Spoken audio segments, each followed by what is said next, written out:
So, hello and welcome everyone to our Poetry Express kickoff event with our lovely hosts, MaineTransNet, featuring Poet Laureate Maya Williams. And thank you everybody for coming. We are so excited to share this evening with you. My name is Samson Spatafor. I use they and he pronouns. I'm the program coordinator with Maine Humanities Council. And just a reminder that we'll be recording this event and we'll be sharing a live stream on Facebook. Thank you so much to co-sponsors Skidomfa Public Library and the Lewiston Public Library for sharing the live stream on their pages. This event is also in partnership with the Maine State Library, which we are so incredibly thankful for. So thank you so much to the folks at the Maine State Library. And at the end of this event, we will be doing a Q&A, fielding questions from both the Zoom webinar chat and the Facebook Live comment section. So feel free to add your questions. There's a Q&A feature. If you look at the bottom of your screen, it'll say Q&A. And then if you're joining us from Facebook Live, please put them in the comments. Liz, our lovely Facebook commenter, will be fielding those questions for us. Before we get started, I'd love to do a land acknowledgement. We acknowledge that the land in which we live, work, and share this poetry is that of the Abenaki people, those of the Wabanaki Confederacy, the Mi'kmaq, Maliseet, Passamaquoddy, and Penobscot. We honor the tribes and their ancestors who have inhabited this land for centuries before us. We respect and uplift the sovereignty of the indigenous peoples. Let's take a moment to consider what a world of reconciliation, repairs, and healing could look like, knowing that it is only the first step in the decolonization work that we must do. Thank you for taking a moment to acknowledge the land with us. Poetry Express is a collaborative effort with the Maine State Library to bring poetry to communities throughout Maine. We collaborate with organizations, individuals, and libraries to celebrate Maine poetry with communities often underserved in the humanities.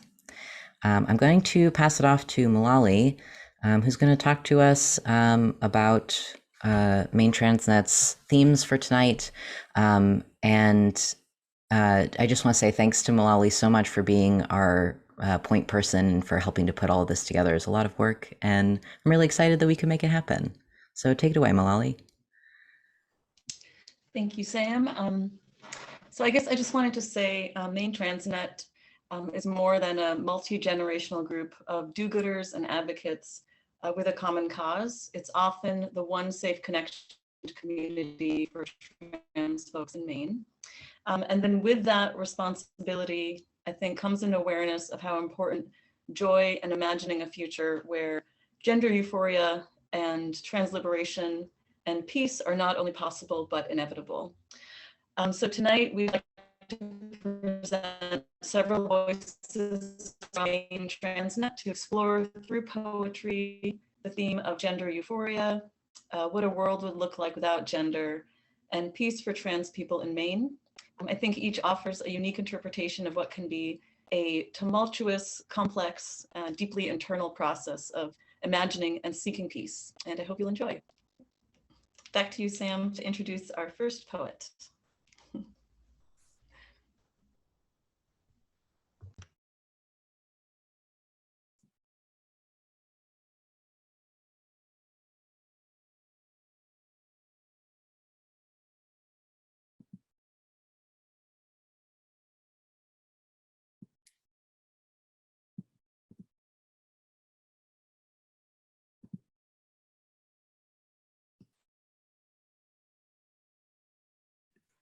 Samson, you're muted. Thank you.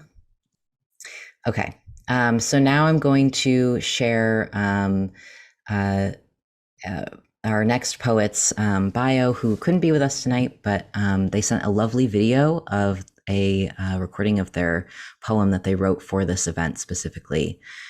Rook Hine, they, ze, she pronouns, is a queer, trans femme, non-binary, neurodivergent survivor, activist, actor, advocate, attorney, and author who has been writing and performing their work since her childhood in the long ago 70s, 80s, and 90s, and who thought her poetry peak was back at the 95 Slam at the Neorican, but is finding vast new swaths of inspiration in the vibrant community of trans and queer creators here in Maine. So I will share this video with you all.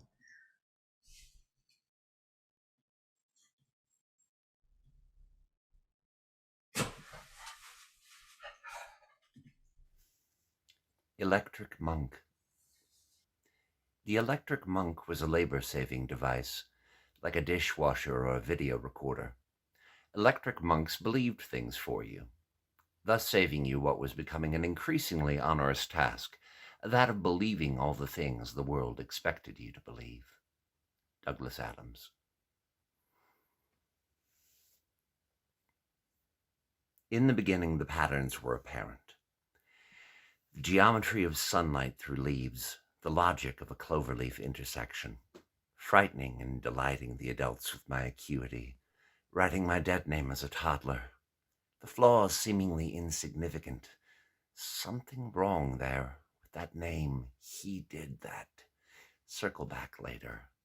In the glorious light of the singularity everywhere, the intricacies of road system followed the branchings of water, seeking the stream, the same, the pattern of veins in a leaf, the veins in my hand, all a whole repeating up and down to infinity, cascading in countless variations and iterations, each atom exploding into being and contracting back into the nothingness, the eye-blink syncopation to the thrum of the Big Bang subaural unto the darkness beyond. Fabulous possibility of that which is. And if so, if I am all of this already, so small, what else, what unimagined, unconceived, lies even further, surging endless, free to be you and me, light up the sky like a flame. I was my own rainbow. And oh, I believed.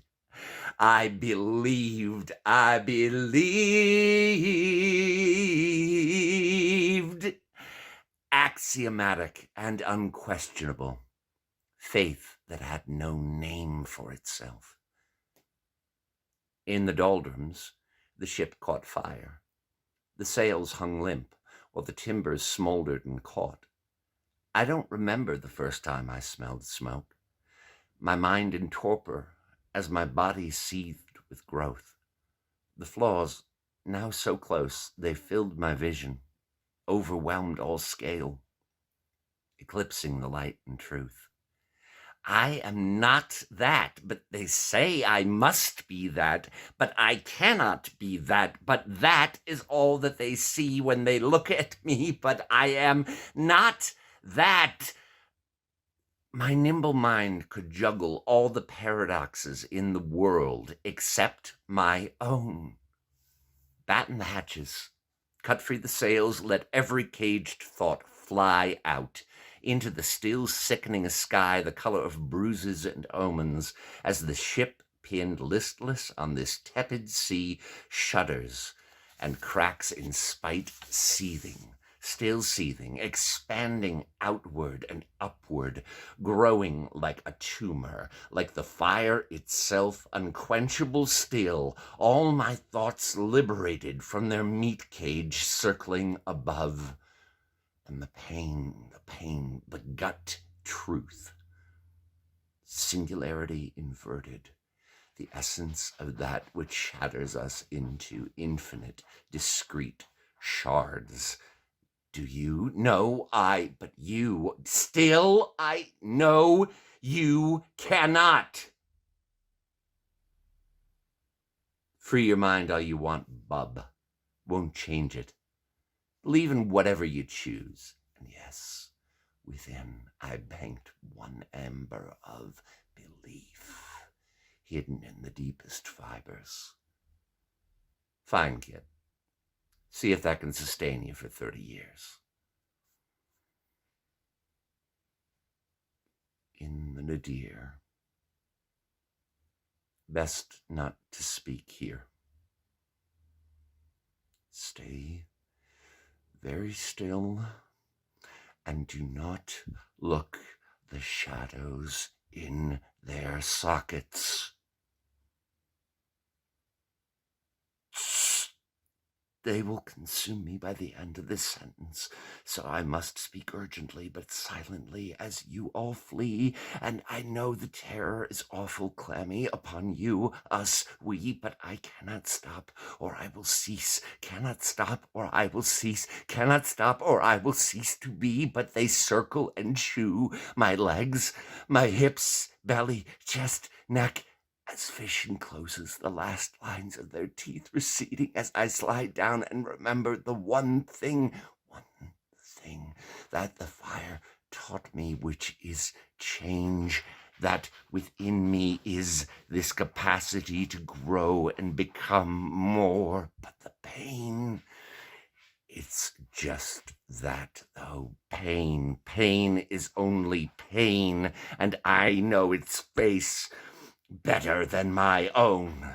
And yes, that ember still smolders, and its name is Hope, the fierce one with bruised face and blazing eyes, who puts her powerful hand gently on my shoulder and speaks, "Enough. You can stop seeking to drown yourself, child. The world has turned, and your truth's day has come. Everything you believed is true and imminent. Turn yourself to the sky and be a phoenix." In the sunlight of now, the patterns are apparent. My electric monk surges to overcharged capacity, simply computing the vastness of my comprehensive system of the world. I cross-reference tarot divinations with the mimetic transfer of information, interrelate the paramountcy of language, begets culture with evolutionary psych, wrap it up in a bow of bespoke words, handcrafted, and deliver it to the world all before breakfast, and do it in spite of the jab laughs and jeers. This queer is fearless. Both good and bad, that joiner's capability. And though I carry all my pain and memory and bear my scars, I smile wide in spite of my broken teeth, for I believe. Oh, I believe in an infinite spectrum of gender through which my own radiant genderqueer beam shines on in its own singular wavelength, emitting across my life and beyond, sending my signal out across the vastness of forever. Oh, I believe that though I am marginalized and more in my transness, I am not and never have been alone. For there are millions upon millions of my beloved trans-sibs and nibs in every town, state, nation, and territory. Oh, I believe that though our enemies are legion and hatred everywhere, that those who hate will never extinguish the burning truth of our reality. And though my heart cries out every day and night for my lost kids, the babies in Florida, Texas, Oklahoma, anywhere hate finds harbor, knowing their truth, but never knowing there is hope if they endure. Please know there is hope if you endure. I know that we shall endure and overcome and thrive, for we are, and we always have been, and like the bell that cannot be unrung, we shall go on, and on, and on. Oh, I believe that we are stronger together, and that love is not only real, but necessary. I believe my ancestors were wrong and the golden age lies ahead. Oh, I believe in radical equality and wondrous transformation and sudden, unpredictable bouts of joyous, untethered song and dance and laughter. Oh, I believe, believe, believe. Axiomatic and unquestionable. Faith that has a trillion names for itself. For I am in the glorious light of my own singular euphoria.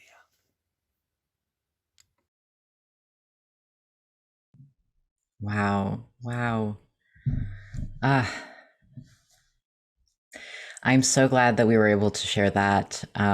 Just incredible, incredible work. I know Rick isn't here right now, but they're here with us in spirit for that beautiful, beautiful poem. Okay, next up. Baba Callisto Zenda Nanan is a Black adoptee, autistic person, and a mixed media artist specializing in singing and songwriting, poetry, theatrical arts, and found objects.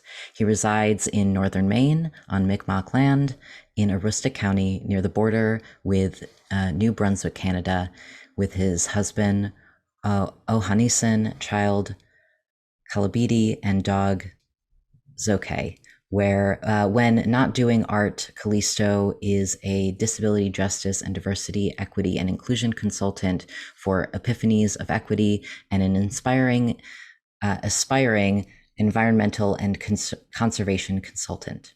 Callisto's pieces this year focus on the conjunction our bodies have from birth to death and the relationship that trans birthing bodies have with dysphoria and euphoria. He also focuses on the relationship that one has with land that is ever changing. Take it away, Callisto. Thank you so much for that introduction, Sam.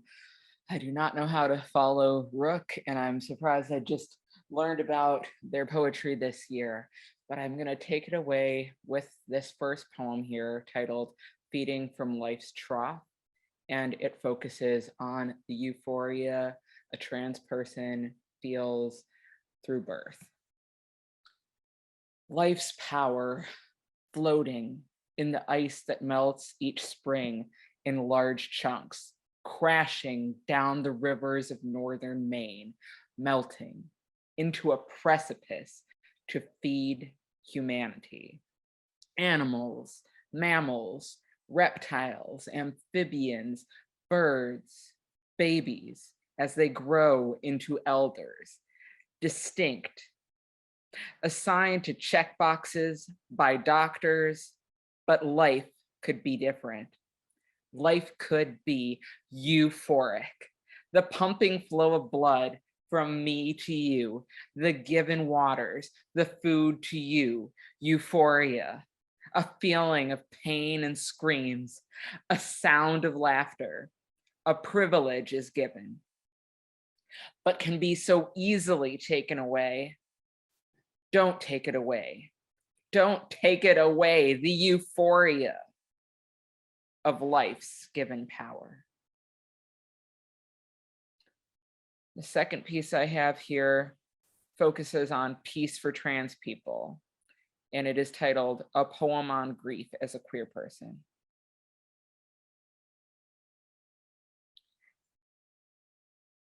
It is a question that comes up.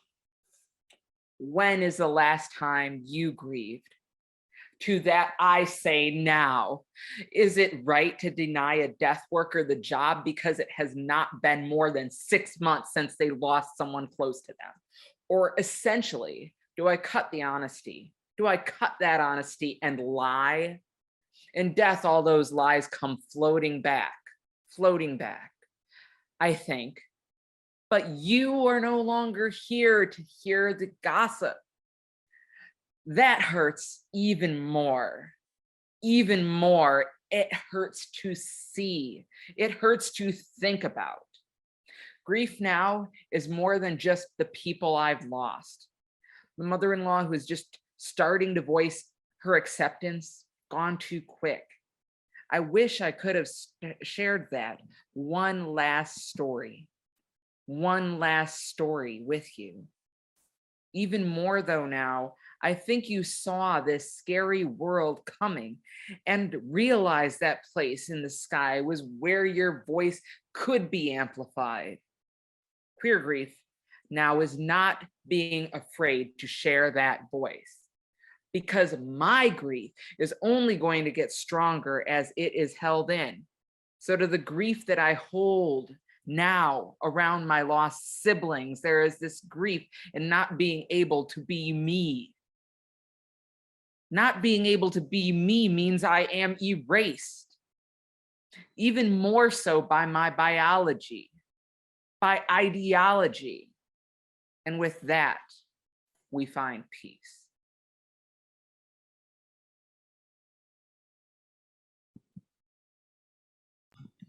Oh, Callisto, give it up for Callisto one more time. My goodness.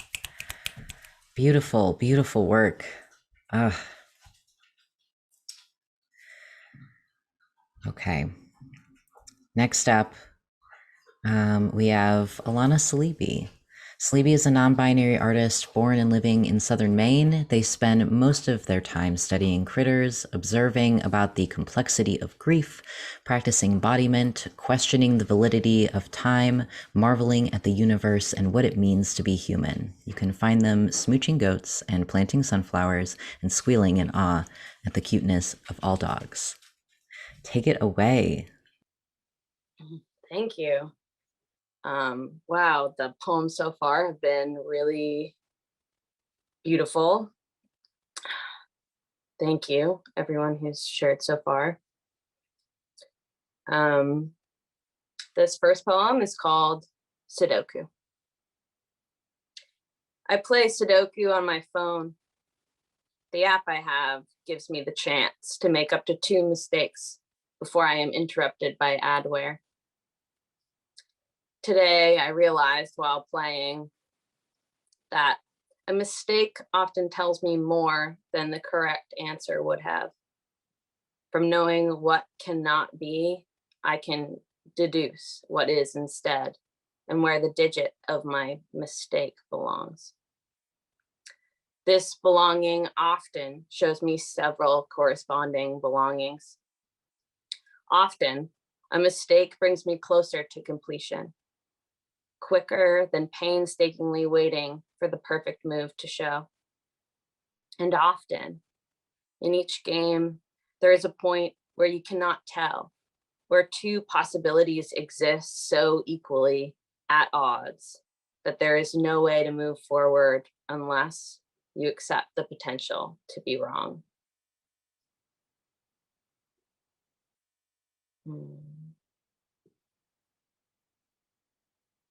This second poem is called Living is Known Through One Praying. I've been over the past couple of years playing with this idea of what praying means to me, and this poem came out of that. Come to me and I will give you rest, God said. Here, a burning bush, a trust heart flipped, moving like music through a dancing body, listening. What do I know that I'm not living? What fear cloud has bound me to my chasing? A freedom that could only reside in what is still, in what is known. When I wake up in the morning, I'm never sure who I will find, who moves this body, but it is always the same one. Come to me, and I will give you rest. Come home, and I will set you free from living in this body that moves, wind through music, through limbs praying. I will set you free from living in this body that moves, listens, dances, praise. Won't you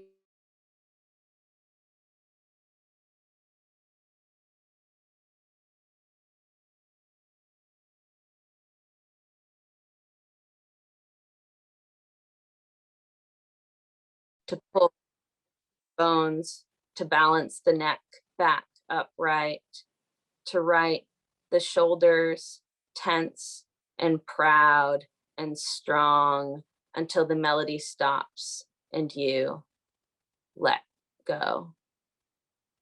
You are a heap of empty shirts waiting to be put on by someone with a body to hide. Hide me, body, from all the sorrow I can't name. Hold me, body, when I don't want to know who I am or who I was before. Let me go, body, when you have no one left to hide. Thank you.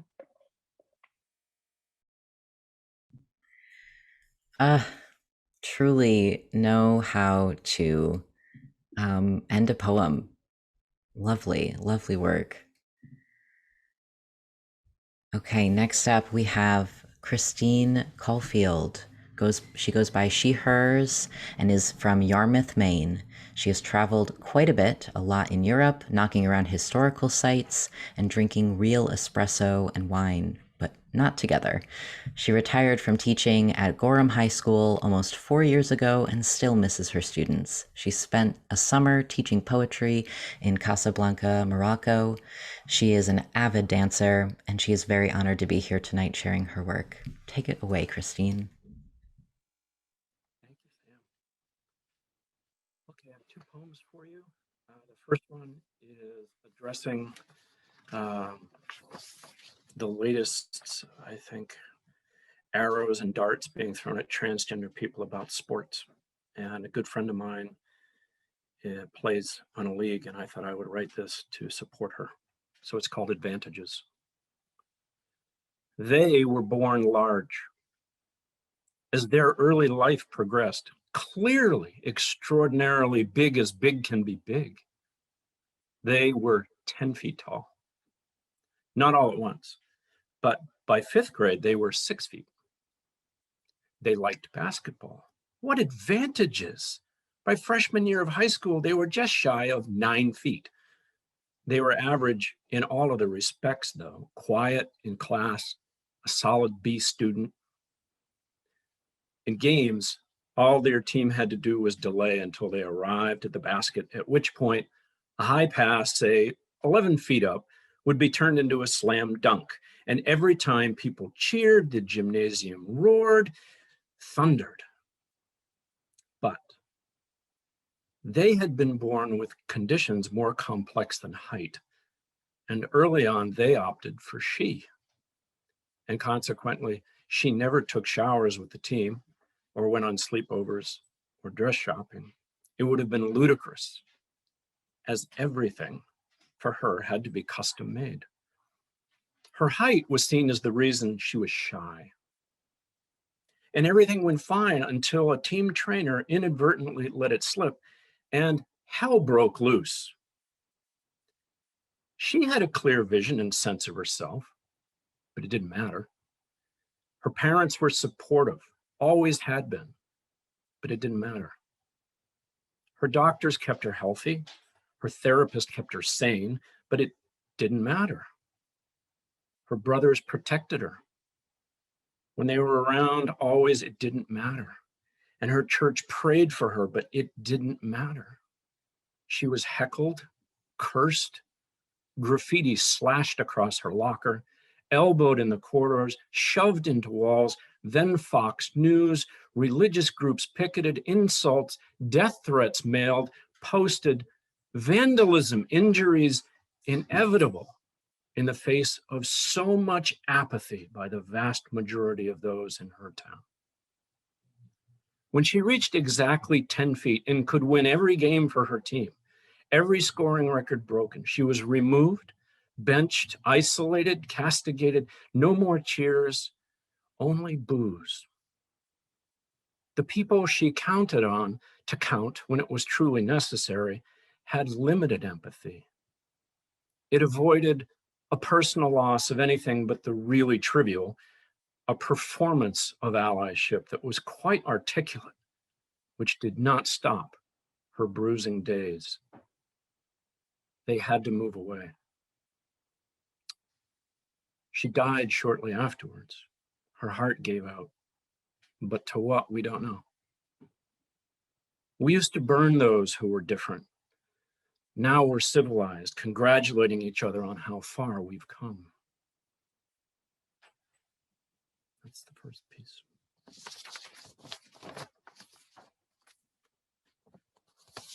The second piece is a little lighter, which is good. And I wrote it thinking about sort of the two sides of a coin and how we're always faced with this massive questions by the public, judgments about us by the public, and how we still find joy. So this is called Just Today. Just today, photos of before won't matter anymore. Just today, I'm wearing an outrageous miniskirt, which will challenge and shock some, but oh, the air on my legs? Just today, someone will open a door for me, and another will be slammed shut. Just today, I will get those looks, but I look back, what the fuck tattooed on my face? Just today, my friends and I will pour out holy water into coffee cups, pass around tapas and cookies we made for another memorial service. Just today, I'll go out with no makeup and watch and listen to people judge. Just today, someone in power will demand our erasure, demand that camps be built while they pore over their secret Grindr account. Just today, no one will use old names, but they will use old conceptions. Just today, I'm going swimming without thinking about bulges or the lack of them. Just today, my breasts are aching terribly, hormones kicking in hard, my nipples sore and tender, puberty 2.0. Just today, no one in my family will disrespect me, which is easy as they have all cut me off into I, them. Just today, I will walk proud and tall, which comments will accompany this, of course, soft-spoken and otherwise, but just today, I got my concealed pistol permit. Hiking trails in the woods, you never know. You don't want to. Just today, I will not take any more selfies or pics. I know what I look like already. Just today, my doctor smiles and sees I'm doing okay while a nurse walks out of the exam room muttering. Just today, I will dance as if no one is watching, my hips free and loose, heels kicking up. And just today, there will be novel admissions made by people in my life that I thought I knew better, but clearly didn't. Just today, I will not cry, but I might, because I can. And then again, I'll probably laugh, at least today.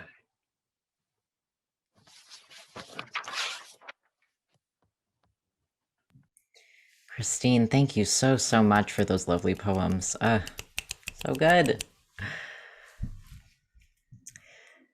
Next up, we have our very own Malali Amini.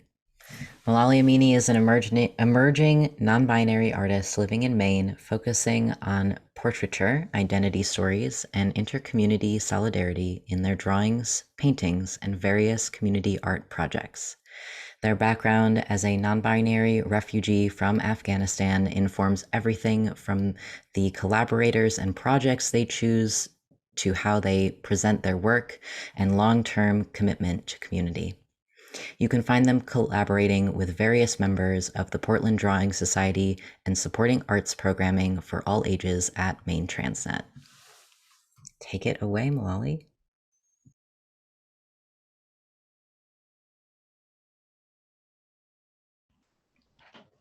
Okay, thank you, Sam.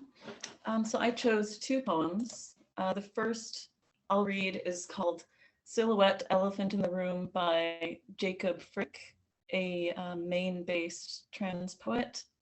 And I chose this one because I felt it captured a lot of that, the sort of elusive nature that the path to trans self-discovery can present.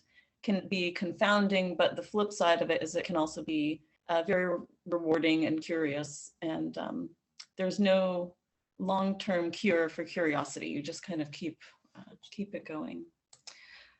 So Silhouette Elephant in the Room. Always a half face, only a half moon, ever the half truth, sidelong glance, find the hidden picture.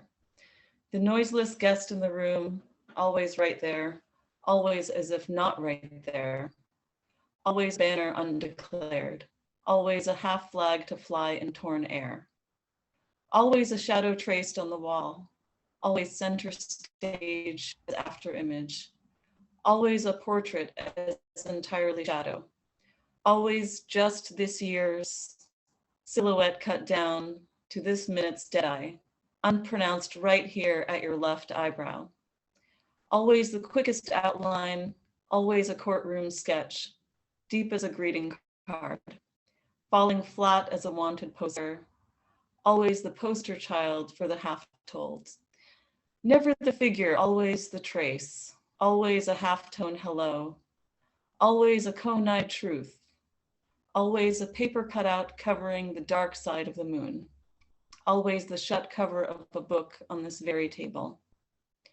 Always that sign, that red road sign, always blocking the story behind. Cut half a face in the gap between lines, always that watchword, touch with your eyes, feel with your eyes, but not with your mind. That's the first poem. The second one I wrote, it's a short poem called Day Off with Tokyo Sex Whale. And I think I wrote this one because nothing brings me more joy than winter running. I think leaping through snow and dodging pedestrians really makes me feel like a snow pony or a golden retriever. And it's a sort of bursting joy that's made possible by safety, feeling deeply in my body, and just the rewards of inspiration and energy that comes from it. And it's something that I want for trans youth everywhere who are being discouraged from that. So it's called, again, Day Off with Tokyo Sex Whale. I'm so glad today. All I have to do is wake up, feed the dog, take him for a walk and snuggle, and ditto for me. The other day, I ran a half marathon on purpose in the fluffy snow, along the coast for hours. I returned home uninjured but stretched out, having coughed up all that bothered me and did not work. I was full of this feeling that we can do anything and the pressure from that steam, that I cannot wait to see you and for you to see me once, and I don't know where to put it.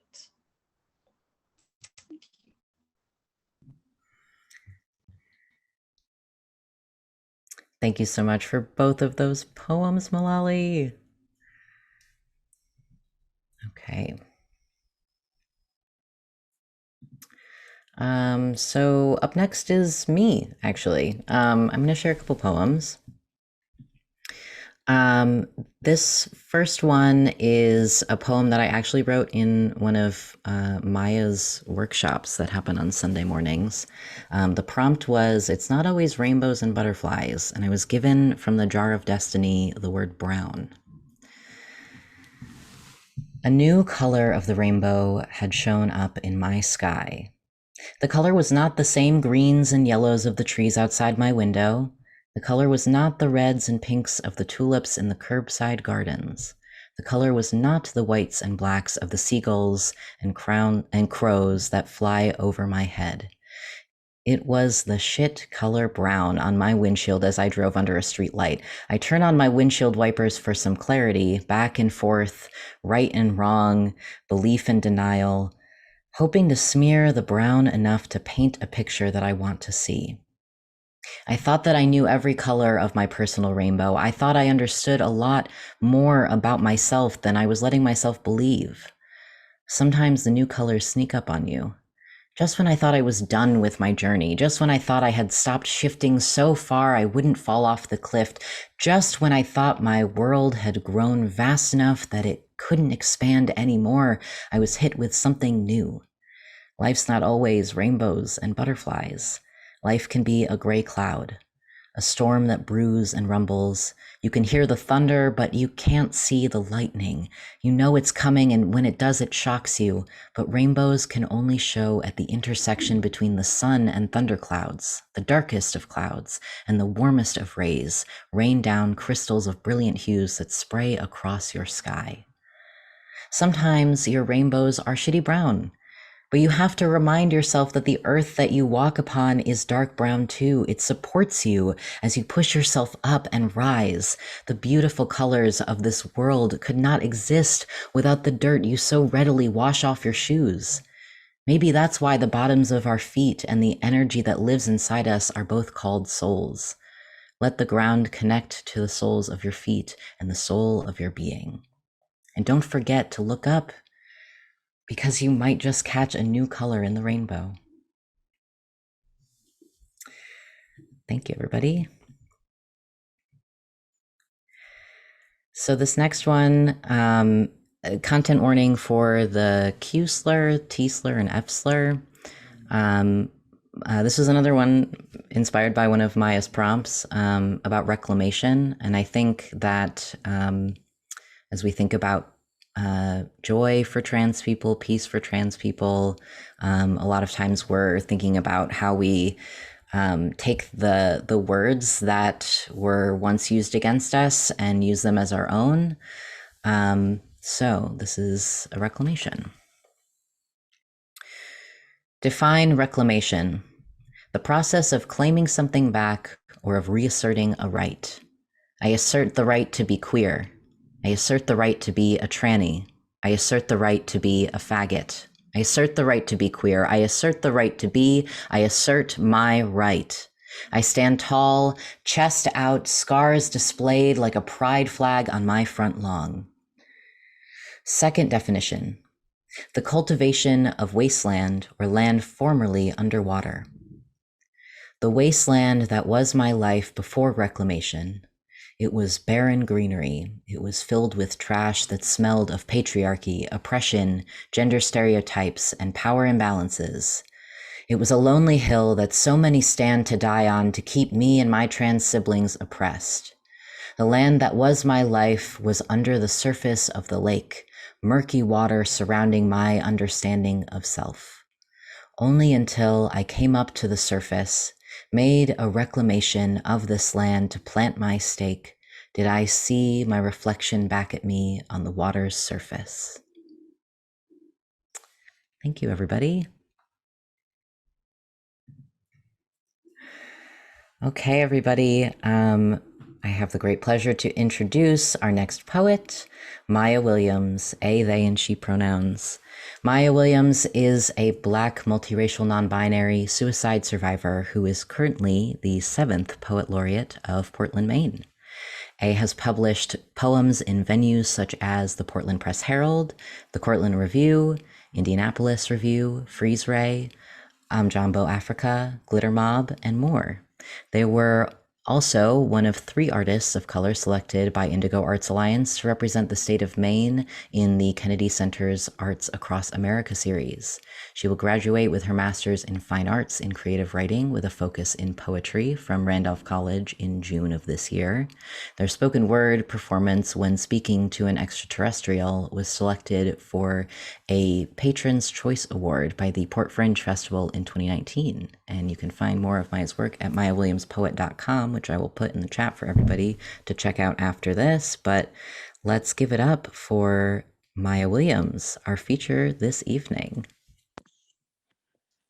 Thank you all so much for your beautiful poems and your energy. I was looking forward to tonight, and this is full proof of why, especially after driving a lot. Like, I've been driving a lot this week, even though I've been on vacation this week. I've been driving more than usual.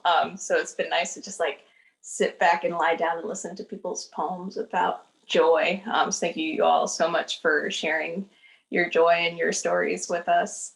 The set list that I have for tonight, it does mention suicidality, death, life after death, and a couple of poems include certain swear words. So just as a warning for folks, because yes, as we talk about joy, I do believe that in my work it's important to talk about how we got to that joy. And what I love about MaineTransNet and working at MaineTransNet is how often we're like, this is not a toxic positivity zone. This is not a, well, look on the bright side type of zone. We want to be honest about where our joy comes from. And Sam, if you wouldn't mind giving me a verbal confirmation of like, when I have like 3 to 5 minutes left in this set, that would be super helpful so that we stay on time and get to the lovely Q&A, because I selfishly want to be sure we get to that so I can hear everyone's responses about what inspired y'all's poems and stuff. So Sounds good. No problem. Thank y'all so much. This first poem is called My Transness is a Ghost. At the Bowery Club in 2019, I told the audience I was a girl as well as someone of a ghostly gender. My transness is a ghost, transparent, translucent, transitioning fluidity day after day. At therapy in 2021, I told my therapist I hated having a body, awkward limbs pained with lingered stings from any and all aches. She said, well, in order to get rid of your body, you'd have to be a ghost, which would mean you'd have to die. Do you want to die? After thinking about it, I reply, not today. That's what makes it so confusing. I know it's not respectable to call transness confusing, so I'll call it a haunting. My transness is possessive and protective of the body I'm still learning to hate less. My transness is a funeral for the days I impersonated cis women for survival. My transness is a reflection of queer ancestry. My transness is a reflection of how I ought to prepare for the divine of the afterlife. No more performing, no more lying to the loved ones who passed on to make them feel better, because they'll be excited to see me, not confused about how I got inside.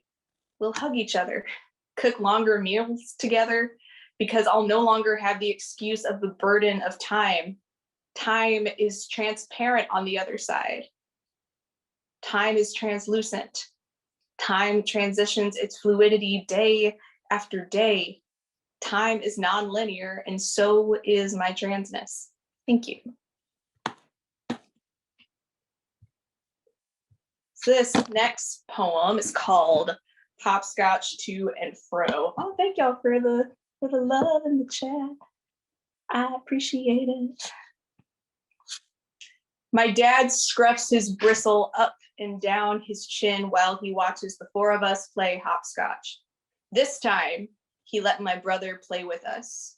Probably after mom argued with him about it before she dropped us off for the weekend. Shout out to my single mom for breaking gender norms, like letting her son play with dolls and mowing her own lawn for her own house she paid for on her own. Adiana Brown once wrote how grateful they are to their single mother for giving them insight on their gender fluidity. I resonate with that so hard. However, my mom is still too grateful I'm growing my hair out. She still thinks it's so funny to tell people she thanked God I wasn't bald for too long as a toddler. I still get irritated at my dad for buying my sisters and me purity rings while not buying one for my brother. I still get irritated at my dad at being surprised I'll keep my last name when I get married. At least he hasn't misgendered his boss after he came out. At least he includes my sister on his hunting trips. Regardless, neither my dad nor my mom have handled the fluidity of my transness very well. Or they blame the clumsiness of their legs for not shifting the right foot to the right squares. But it's not like I've always found exchanging footwork with respective squares easy. Thank you.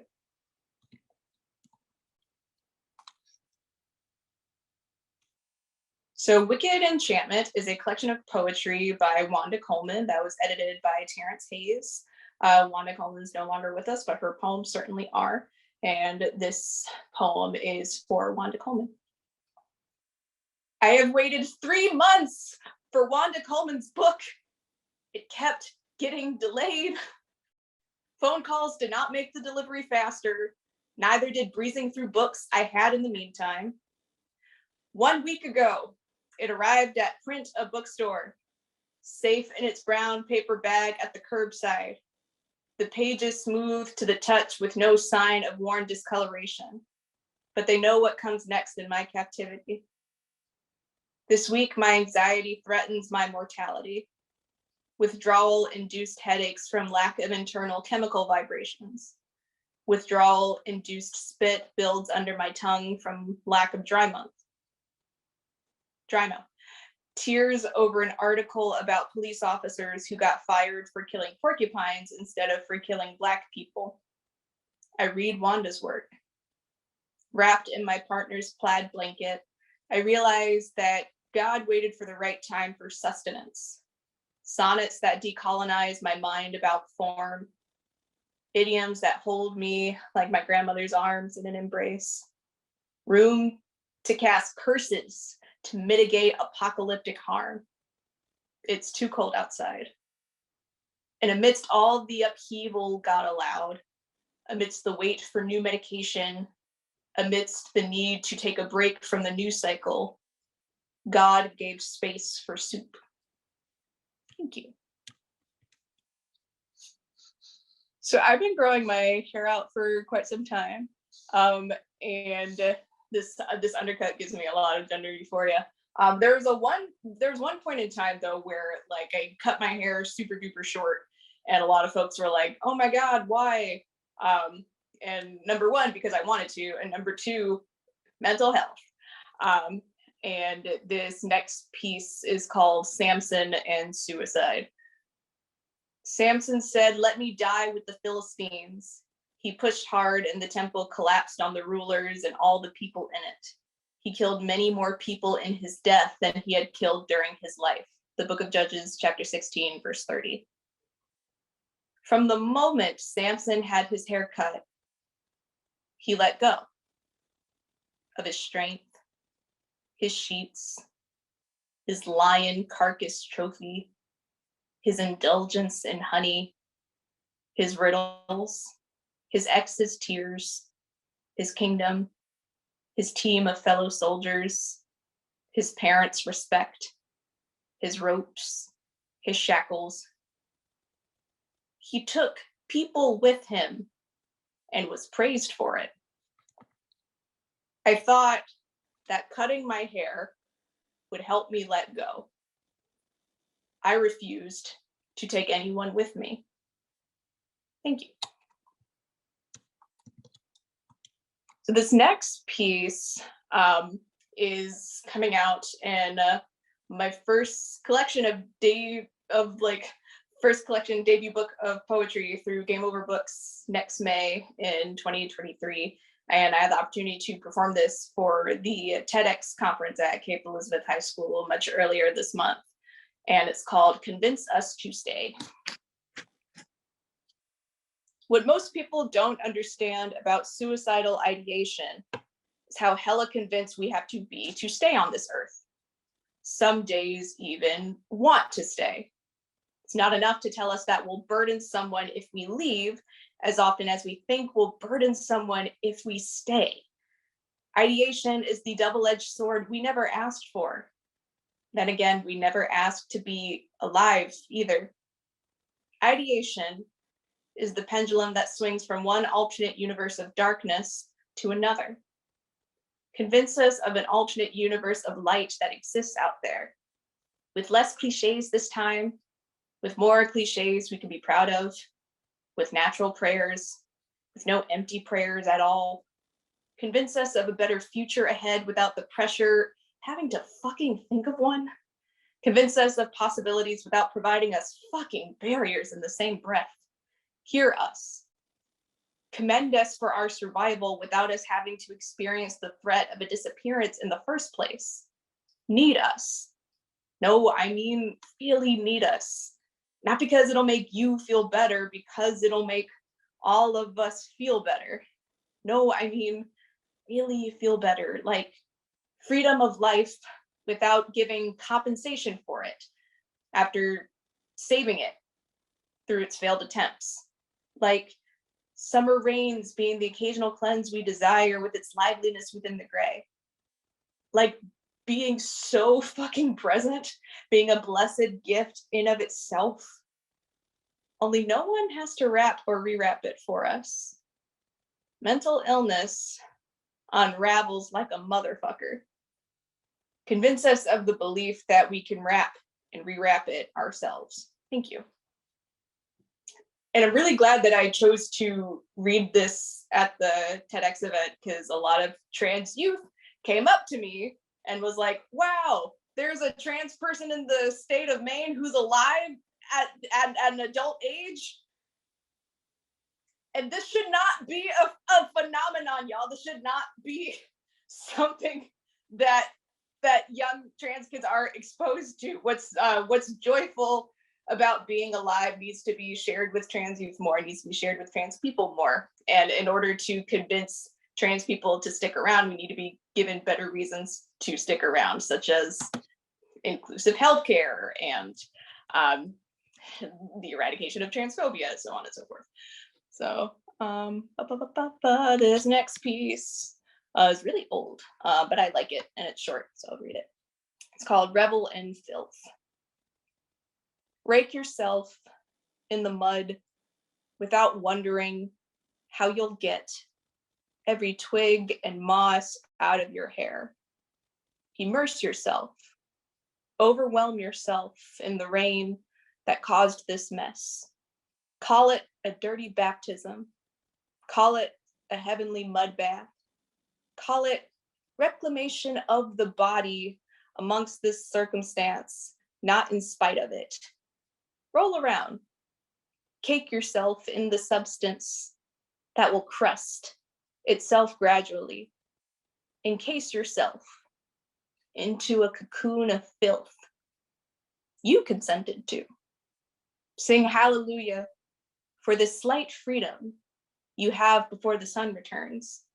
Sure, sunshine brings life. So does the rain. Thank you. This next poem is after Jenny Bully's The Body. Not a casket, but an urn. Not an urn, but an ornament. Not an ornament, but a memory. Not a memory, but a door. Not a door, but a window. Not a window, but a breeze. Not a breeze, but a sigh. Not a sigh, but a sun ray.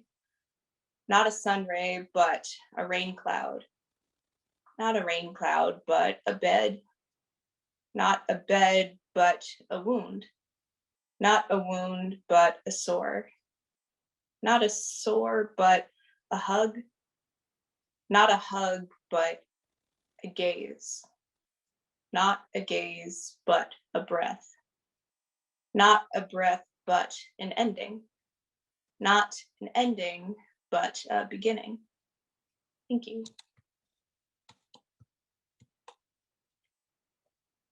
Malali, I'm very happy that you're excited about this next piece. This next piece is after the incredible Shay Alexi.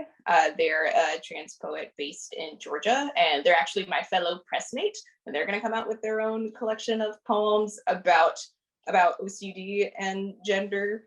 So I'm very excited for them. And this is basically like a love letter to my trans siblings, my trans friends, and it's called Love But Not Lover. Oh, love that is love but not lover. with your grin shining through a needed FaceTime or Zoom call. If I can't see your teeth through your mask, I can still see your dimples sparkle. Oh, dear love, that is love, but not lover. Your bubblegum pink lipstick looks so swell on you. Your recent haircut gives you the delicious gender euphoria you've been craving. That delectable pose Instagram doesn't deserve. My love, who is love, though not lover. This side of the street smells like firecrackers and piss, and we still laugh under the aquamarine sky on the walk home. A hug in front of my front door can be better than text me when you get home. The latter is still a necessary love language, I promise. Hey, love, though not lover. Thank you for letting me borrow your mustard yellow top so I can look and feel good today. Thank you for holding space for my grief too large to fit in any time-limited suitcase.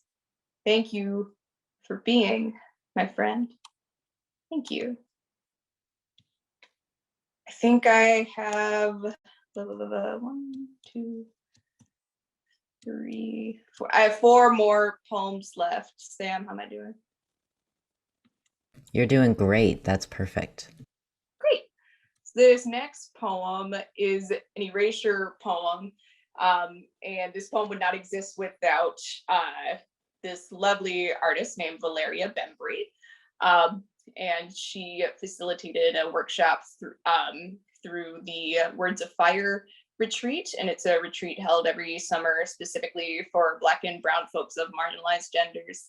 And it's an erasure of like an art critic essay that was written by this white cis woman that kept like insinuating certain things about trans folks and fetishizing trans folks. So this is called The Show Is Not Over. I am still alive, fluid, free. Trans people transcend the eternal. Thank you.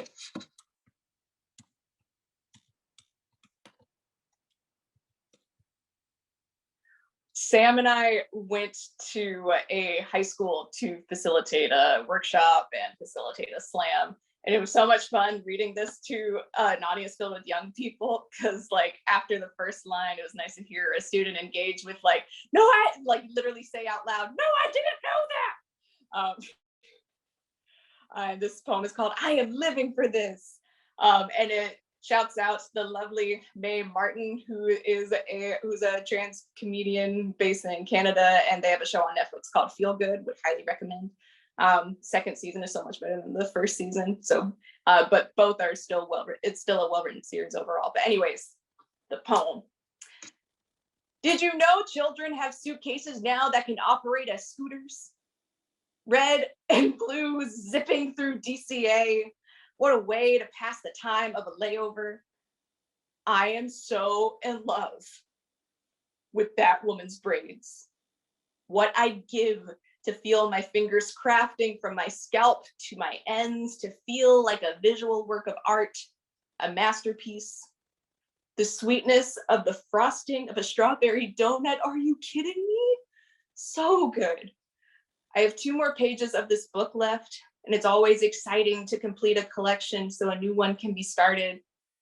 My big purple backpack can fit in the overhead bin this time. Hallelujah! No forcing or stuffing today. My partner and I watched the next episode of Feel Good, and it is stunning. Neither of us are even aware of the crying that's going to come 4 episodes later. The closest thing that I'm currently aware of for transformative justice on screen. Justice has to come from the internal too. It is less humid in Portland, praise be. Praise be to the gentle sun and the on-time Lyft driver with the clean vehicle. Praise be to the pink blossoms we witness on the drive home. Praise be to the warm shower and Garnier Fructis conditioner. Praise be to rest. Real rest. I am living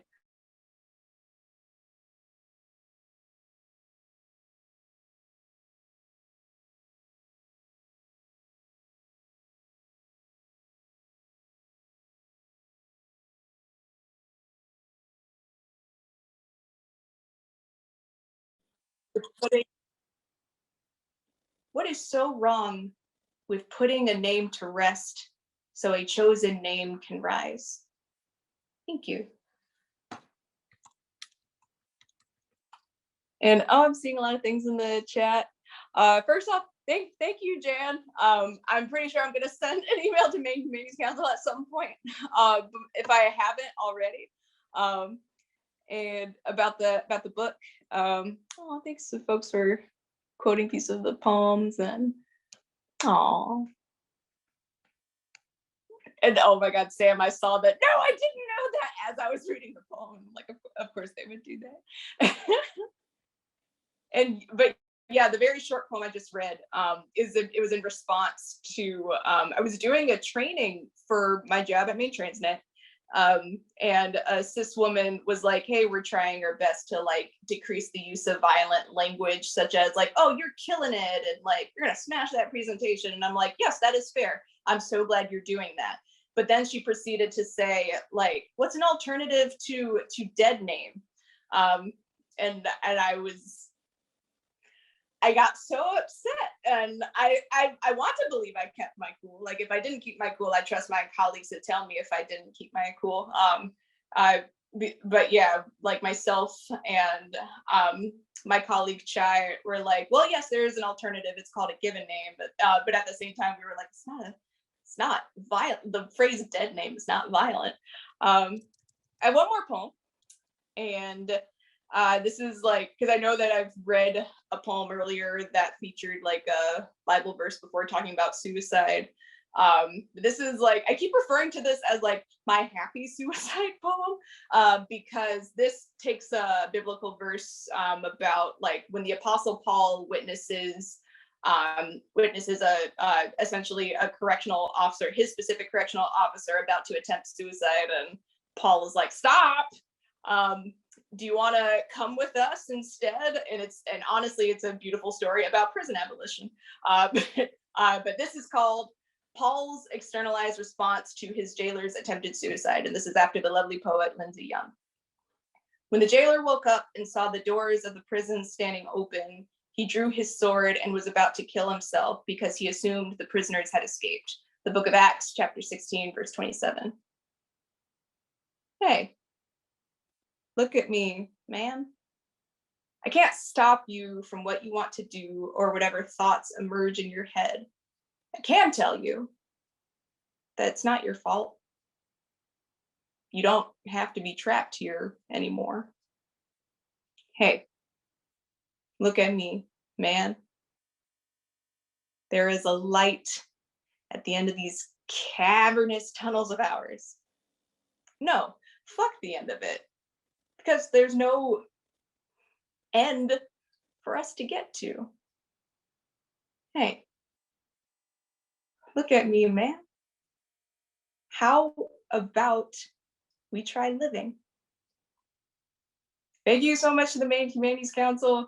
Special thanks to Sam Spatafor and Malali for organizing all of this. Thank you so much to Christine, to Callisto, to Lonnie, to Sam for your poems, to Malali for your poems. And I know that I thanked Rook in the chat, even though Rook's not here, but I still want to thank Rook. Thank you, Rook.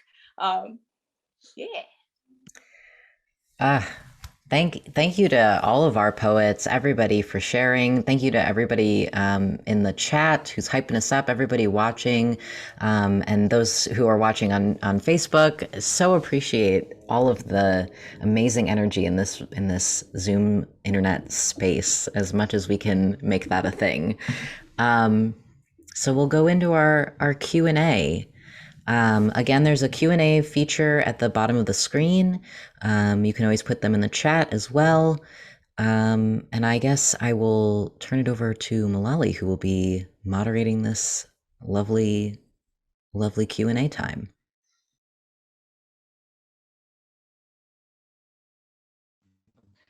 Wonderful. Thank you so much, Sam. And thank you for introducing our poets and making this possible, the Maine Humanities Council.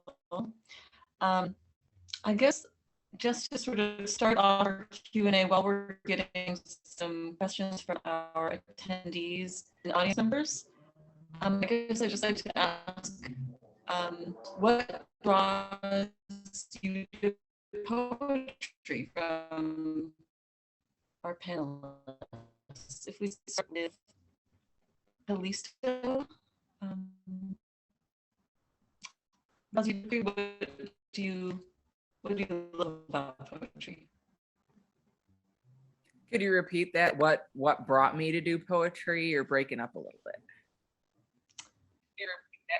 Sure. Yes, sorry, I didn't realize the audio was cutting out a little bit. So I guess I'd like to open up our Q&A, just asking what draws you to poetry?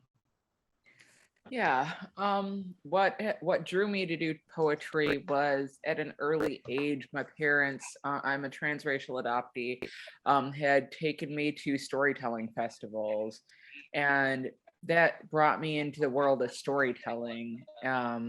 Long stories, fantasy stories, stories from my culture. And it was one summer in high school that I had to choose what type of camp I wanted to go to. I could go to circus camp, but it was like full.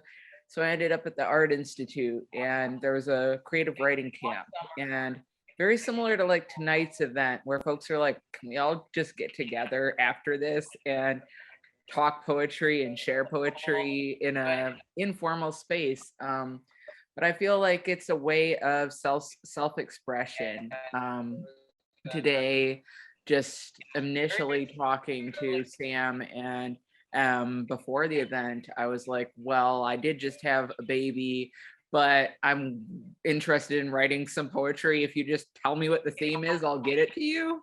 And it happened. So today I was reading mostly out of my online journal, but I have my physical journal over here. And I really liked Maya's poems tonight because I was a little cautionary in what I wanted to do my poems on, because my work is focused in environmental justice and death care.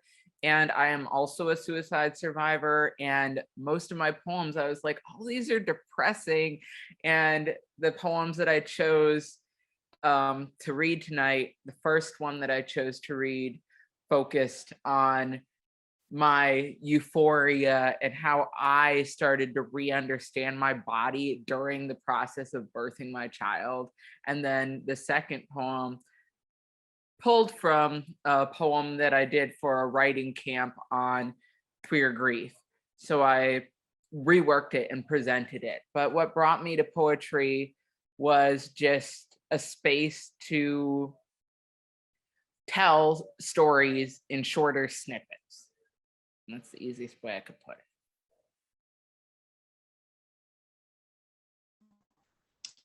Thank you so much for your answer, Callisto. And then Christine, how about yourself? How did you get started writing poetry?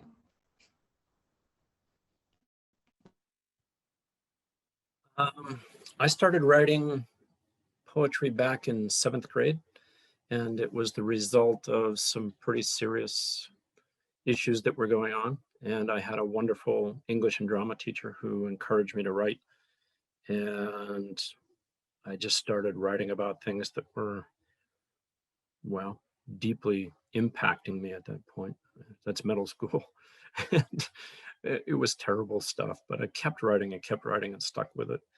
And I think I didn't really start writing poetry for probably a couple of years. I was just like mucking around in the dirt. And again, I had another teacher who was phenomenal, who had a creative writing course. And between that and the 7th grade teacher, I just fell in love with writing, and not just writing it, but reading it. So that's kind of it. It's always those English and drama teachers, isn't it? I love that. And then, Libby, if you are answering, how did you start writing poetry?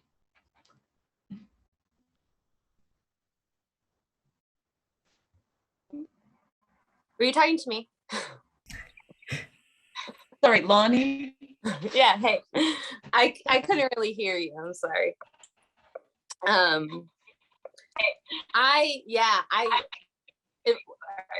can go. I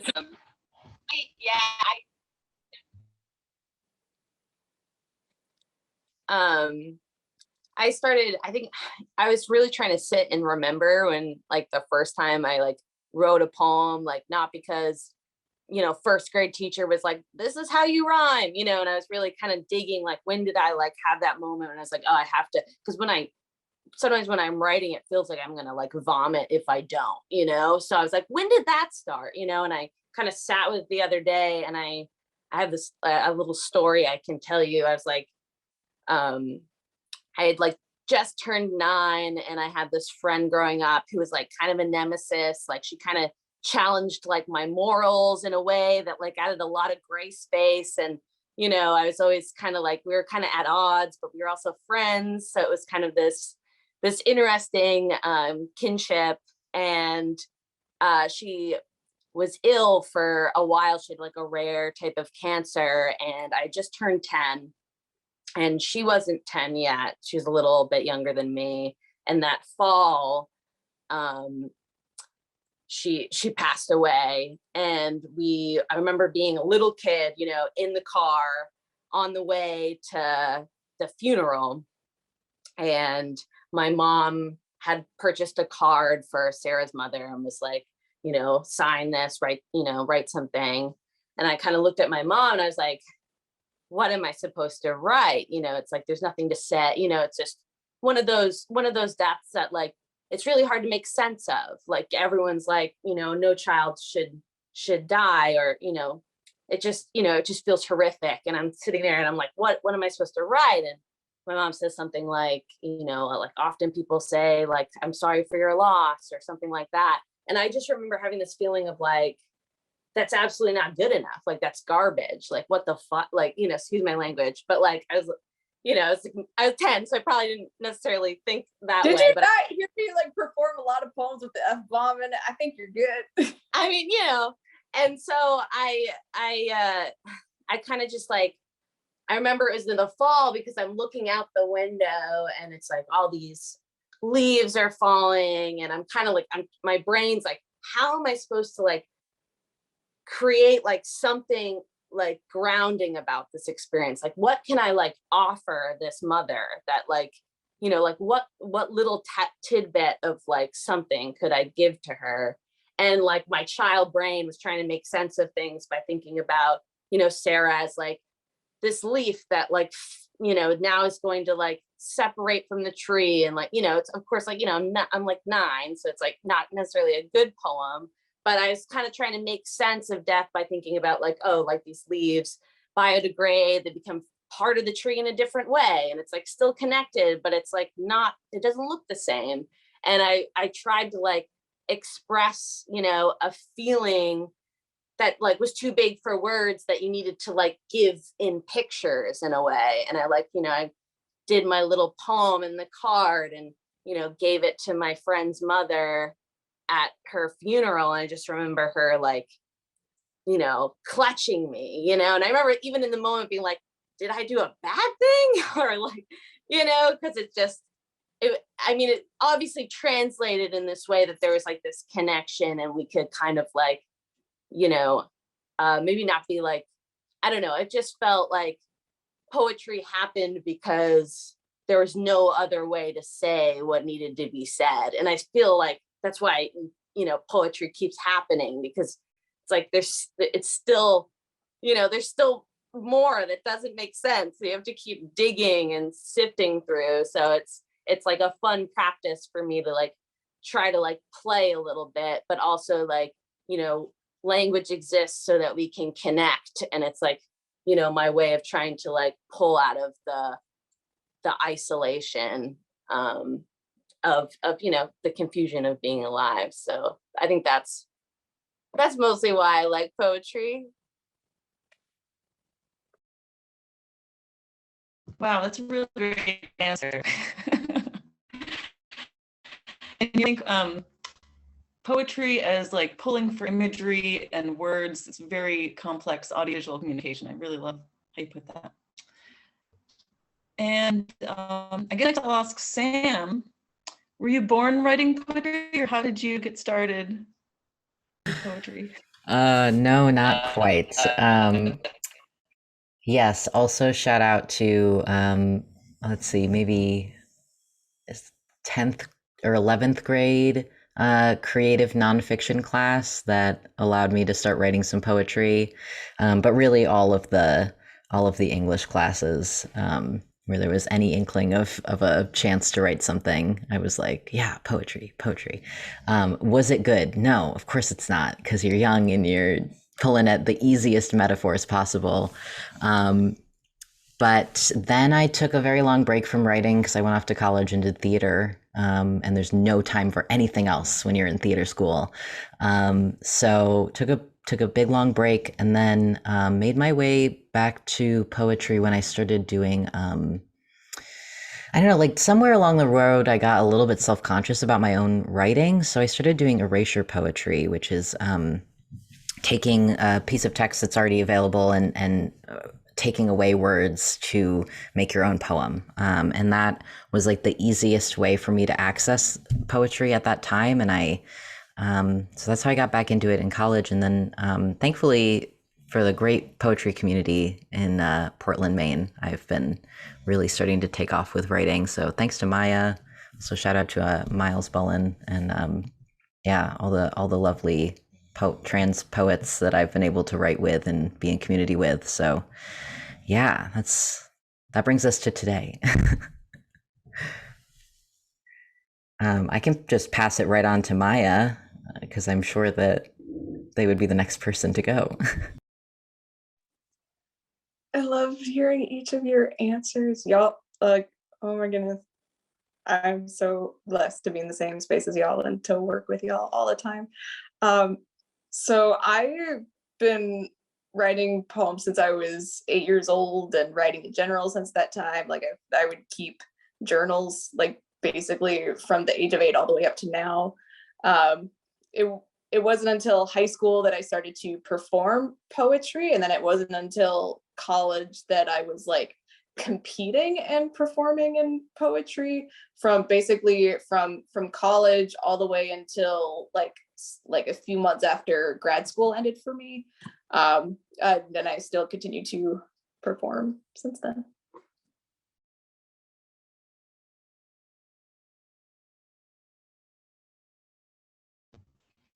Thank you for your answers, everyone. I think we have time for one Wait, more Molly, question. did you answer the question? So, oh, sure. I can answer. I also have to give a obligatory shout out to my high school Latin teacher, Mr. Timothy Vashon, and high school English teacher, Mrs. Dean Zarilli. I believe I didn't say a single word for the first year that I had Mrs. Zarilli. And then the second year, I began to speak. But Mr. Vashon and Latin grammar and epic poetry really taught me that words really can take flight, and kind of what Lonnie was talking to a little bit, that sometimes just words themselves don't feel like enough. So reaching for extra visuals or through drawing, painting, poetry, or what have you is very attractive, I think, and maybe inevitable. But thank you for asking. And then I think we have time for one more question, which I will ask Christine first. Or no, sorry, Callisto first. We'll go in speaking order. I guess, are there any poets you're currently, or are there any projects you're currently working on? What can we do to follow you and support your work? Callisto, go ahead and answer first.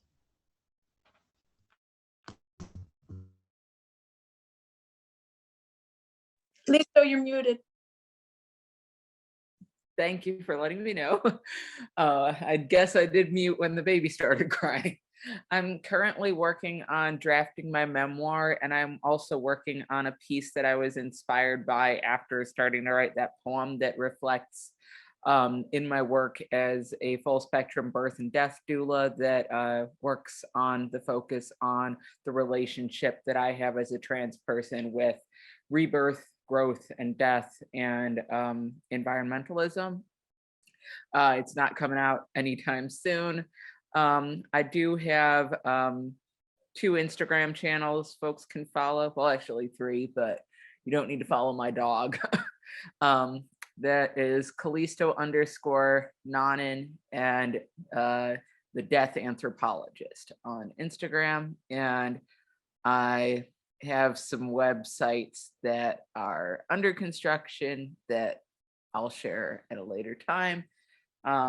And I'm hoping to get back into theater and painting after taking a bit of a sabbatical, but I'll also be going back to grad school in June after taking the 2 months off for paternity leave.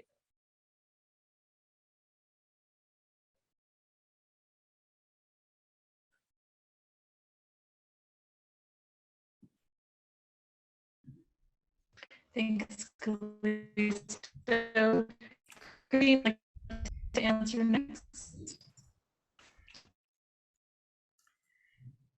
Christine, you want to go next?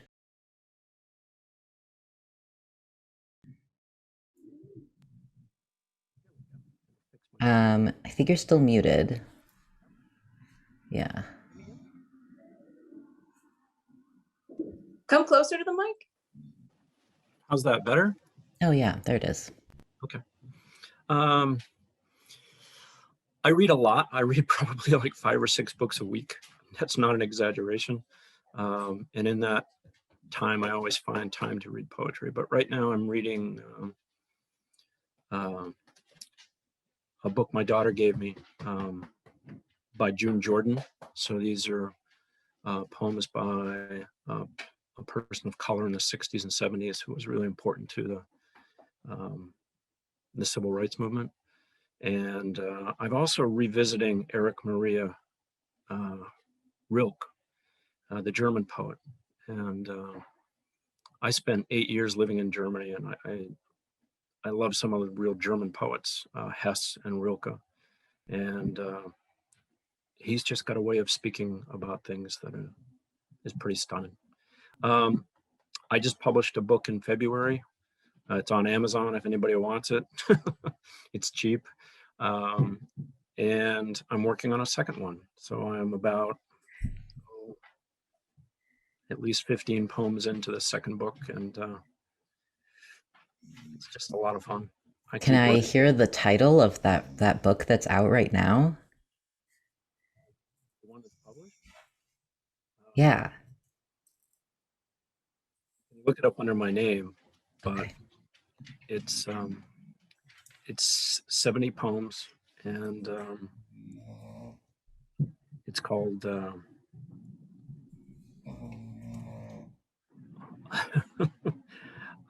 Long Step Ahead. And you can see it because my dog's on the cover, because we always go hiking together, and she was an inspiration. So, yep. Thank you for that.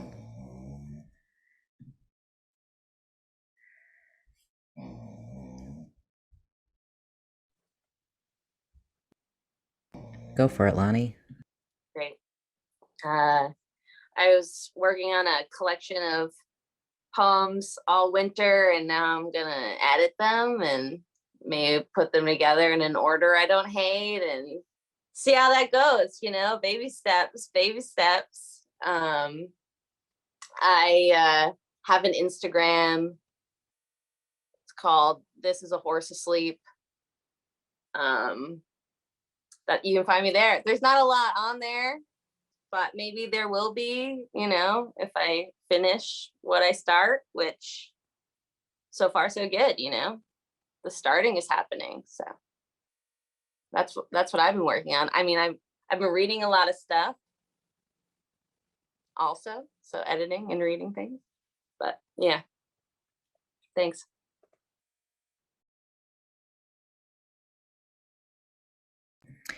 Malali, why don't you tell us what you're working on? Sure. So I think a lot of my work is volunteer work at MaineTransNet. Right now we're running with the co-facilitator, Amy Fields, something called Art Study Hall, which is a once a week get together of artists, all media, all levels of artistry are invited. And it's really just a way to keep a community of artists going and share ideas and wishes that we can collaborate and come up with more programming.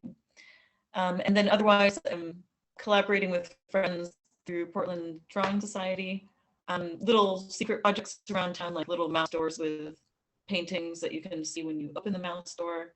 You'll see those popping up around the town where I live. And then on social media, my presence is pretty minimal, but I am on Instagram at Malali. That's 5 L's and 6 A's. And then Twitter, I'm at she_subsari. Yeah. Thank you. Just put that in the chat for anybody looking for Malali's 5 L's and 6 A's. Yeah, so I can go next. What am I doing? So there's a bunch of more Poetry Express events coming up throughout the rest of the year. So I hope that folks stay tuned for those coming up.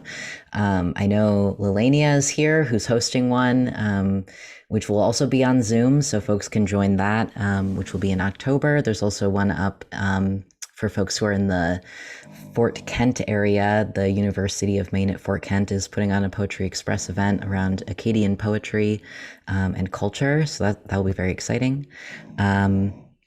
And then for me personally, I'm folks won't be able to see this, but I am dashing off to a panel for trans and queer youth for the Out Maine Rainbow Ball, which I am just so excited.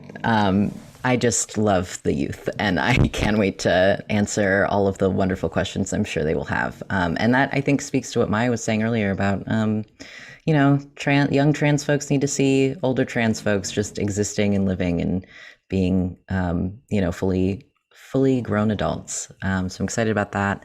And then in June, Maya and I are actually going to be doing a series of workshops on gender in literature, specifically poetics. So that's through the Portland Public Library. So check that out, coming up in June. And yeah, that's what I'm up to right now. Maya, I will pass it on to you. What are you up to? I'm so excited for everyone's projects. I am up to a lot. It's nice that MaineTransNet is doing more arts related programming, and as my role in the community care program coordinator position, I get to support that in any way that I can, which is always exciting. Outside of MTN, I have the book coming out that I mentioned that will be out May 30th, 2023. And I will also have a series of workshops and featured readings paired along that release between late May 2023 and like early to mid-September 2023. I graduated my MFA in June, and during the MFA program, I was working on another manuscript. So probably after graduation, I'll start submitting that manuscript to see if any place will accept it for publication so that I can have a second book ready. Through the Poet Laureate program, finishing up the Poetry Across workshop series. In the month of May, I collaborate with Miles Bullen, and we talk about mental health and storytelling and poetry. And as Sam had mentioned, the last month of Poetry Across will be about gender and trans poetics. At some point, in a couple of weeks, we have our first meeting about it. Also through the Poet Laureate program and with MaineTransNet and many other organizations, we are setting up an online database of trans artists that'll be released sometime in the spring of 2023. But we have to start meeting first and like doing all the work around that first. And then towards the end of my Poet Laureate term, there will be an open mic / resource hub event in honor of suicide awareness called What Do You Stay Alive For? That'll take place in 2024 in collaboration with Tender Table and Congress Square Park. So a lot of things, and this is one of the many things I get to be a part of. So I'm very grateful to have a job at MaineTransNet where I could be in community with people and actually work with people and be with people. And also shout out to MaineTransNet for being fully aware that I'm also an artist too, in and outside of MaineTransNet. So thank y'all very much. Thank you everybody so much for coming. We're going to wrap up with this Q&A because it is past 7:30 and we want to respect everybody's Friday evening. So thank you all so much for coming. Thank you all to our poets. Thank you to the Maine State Library for making Poetry Express a possible event. Thank you to our co-sponsors, Gadumfa Public Library and Lewiston Public Library for sharing the live stream. Thanks to everybody on that live stream, sending in your questions and your love in the chat. And I hope everybody has an absolutely lovely evening. Thank you to MaineTransNet. Thank you to Malali. Thank you to Maya. Thank you to all our poets. Have a great evening.